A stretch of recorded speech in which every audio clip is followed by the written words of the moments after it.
By definition, That if you're in office, if you have the allegiance to the U.S. and you are putting a foreign nation before the U.S.'s interest, that is treason. Right. And people should be fucking hung for that. Right. And I also think that there should be serious repercussions for promising to do certain things and then coming into office and then doing the opposite. Right.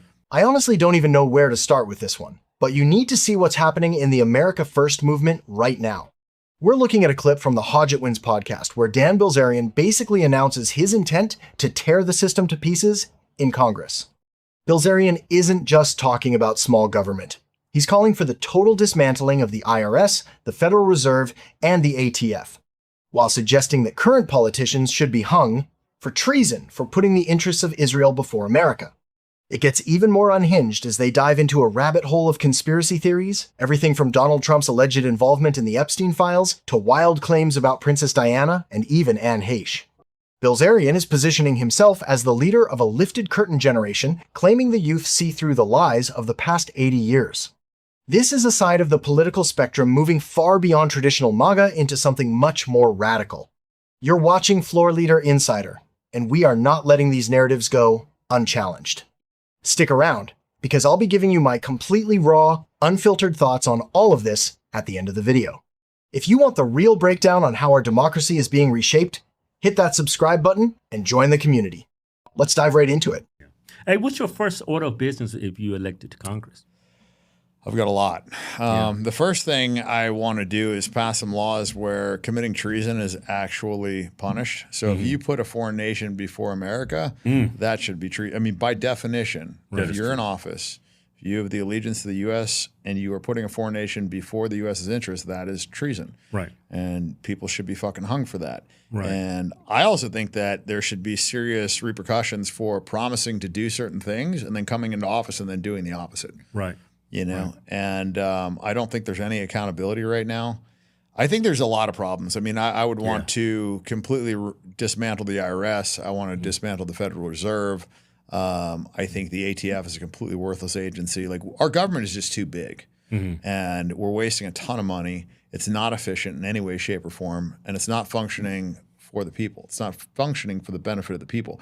And I don't think people in America understand how good life would be if their government actually gave a fuck about them and the people in government were doing what's best for Americans instead of what's best for them and their donors in Israel. I don't think Americans have any fucking clue, because it's been corrupt for so long that they don't even have the slightest semblance of an idea of how good America would be if the government actually functioned for the people. Right, because we have the money. We have the capital. Yeah, we're like supposed to be the greatest country in the world. You know what I mean? We've got tons of resources. Everybody uses our dollar. We can print as many dollars as we want. Like, you know, we are the beacons of everything. Technology, you know, military. I mean, nobody can fuck with us militarily. You know, I mean, nobody's ever attacked us. I mean, it's just one. I mean, I guess other than Pearl Harbor, which we knew about and allowed to happen. But if you look at what we have going for us and how we're just squandering it. And what we're squandering it for. You know, like, I get it if somebody attacked us and we're like, you know what, fuck you, we're gonna burn the boats, we're gonna have our vengeance, whatever. That's not the case here. That's not what's going on with Iran. Like, if somebody attacked us, like I said, somebody's really fucking with us, even if they were bigger than us, you know, because to me, if I was running Iran and they killed my dad, they killed my family, I'd burn it to to the fucking ground. We'd be going all the way. Right. Yeah. And that's and these are also religious zealots. These are Shia Muslims. Okay, they're Shia and they're Sunni. Shia believe in, you know, jihad, and they believe that if they die fighting, that they are going to the highest level of heaven. They are the fucking true believers. So what did you do? You killed their fucking supreme leader, their most highest virtuous leader, the leader of their, basically, like, you know, the equivalent of our pope, but even stronger. Right. That's who you killed. And what do you think the effects of that are going to be? Like, if these people die fighting for that in their mind is their greatest heaven. And, you know, God willing, it's like, I mean, that's a noble cause. Somebody killed the Pope, you know, and you're an extreme Catholic and you go die avenging his death. I'd say you're doing the right thing. Right. You know, and so we've put them in a position where, you know, they have all the moral justification. You know, they're defending their country. They don't have a choice. Like, we attacked them. They didn't choose this war. Right. You know, they've got the strategic advantage.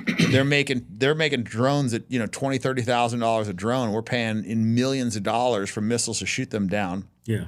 So we're not going to be able to last there. They have, they have the high ground. They've got mountainous terrain. Like boots on the ground isn't going to work over there. They'll fucking chew us up, and we know that. And they're spread out. Each different city and division of their military is functioning, by itself. Like, and so they can outlast us. And the GCC, if we fuck up their water supply, the GCC is way worse off. Right. Like those guys, if we blow up their desalination plants, they're fucked. Yeah. It never rains over there. They're in the desert. Right. And the Strait of Hormuz, remains closed. All their money they make from oil. Right. And that's what's propping up the US dollar. So like the whole thing crumbles. I don't think people understand like the domino effect that this is going to have. And it's like, it's not that bad now, but like give it some time. It's going to get worse. Yeah. Operation Epic Fury could ruin the dollar. Oh yeah, Epstein Fury has been a disaster, and that's the big thing of this too. Is like how much of this is a distraction from the fact that like Trump is in the Epstein files more than like anybody else. He's having all these horrific accusations in there. Tons of FBI documented witness testimonies saying that he did horrific shit. And we've had no arrests. And I think people are just getting fucking pretty tired of this shit. It's like not even performative arrests. We've got nothing. Right. Yeah. Everything he promises, it was a lie. Yeah, one of the things, him and his son kept saying is like, release the files. And I guess somewhere in there he figured out, hey, I'm all over these motherfuckers, These files aren't so good for me. And then all of a sudden now it's a hoax. Right, right. It's fake news. Fake news. Yeah, well, you've got a lot of support since you announced. But do you think people are actually ready for America First? Because that's what MAGA was supposed to be. Absolutely. People are absolutely ready for it. The question is going to be, is the voting demographic ready? Because the youth is ready. The youth knows what the fuck's going on. They realize we got the wool pulled over our eyes. They understand the situation thoroughly. In fact, much more thoroughly than I ever understood when I was their age, because the access to information is out there and the ability to curate information in such a way that in 15 seconds you get like so much, right? Because, if you're just reading a textbook, right? You've got the text and, it's black and white and it's kind of boring, right? But when you throw in pictures and graphs and you've got audio and you can explain things, and people are getting to be really good at packaging a ton of information into a very small package, and attention spans are very short. So they just give you so much information in such a concise and compelling way that now all of a sudden it's like people get it. Right? It's like the curtain's been lifted, and now once you see it, you can't unsee it. And now all of these other things become so clear because you understand what's going on. Like when you didn't understand what's going on, like, to me, like 3-4 years ago, like the idea that like the Jews were behind all this, it's like, yeah, right. Come on. I didn't even consider it. Right. Like it's a possibility. I'm telling you, I sat down with Trump and we were fucking having a chat. I'm like, what's going on? Like our country's being divided from within. It's the Russians, the Chinese, like what's going, I don't get it. It feels like we've never been more racist. We've never been more divided. It's never been more left against the right. Like, but it's coming from within. Like what's going on? All right. I promised you my raw, unfiltered thoughts on Dan Bilzerian's America First manifesto, and here it is. Regardless of what side of the aisle you sit on, you have to admit the man is saying the things that career politicians are too terrified to whisper.